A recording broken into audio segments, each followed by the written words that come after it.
oui Doudou Sané tapé na B52 bu Thiadiaye B52 mu ngi rasu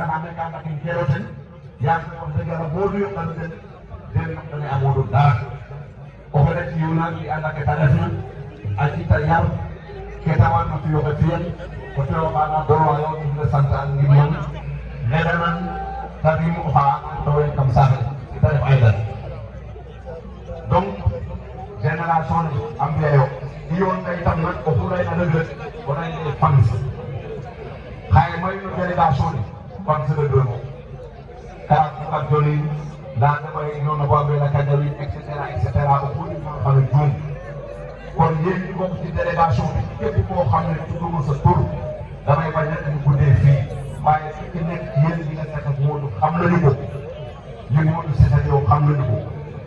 ñii nga xamante ni ay employé lañ aussi muy képp koo xamante ni yaa ngi liggéey TBC Touba Business Company ñu ngi lay sant ñu ngi lay gërëm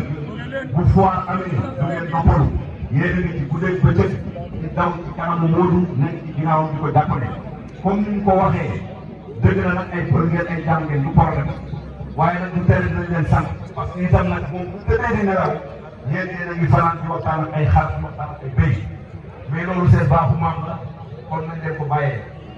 kon daal képp koo xam yaa ngi ci général yaa ngi ci kii bi maa ngi lay sant di la gërëm waaw naa nga yow mu ko ko ko la yow ngay ñëw kaawu xel garaawee donc lii di am mais ni ndayu yaa ngi ñoo koy ñu def Doudou Sané doole dogul jàmm Doudou Sané Boyar daan na B52 Thiadiaye ndeysaan fair play wax dëgg yàlla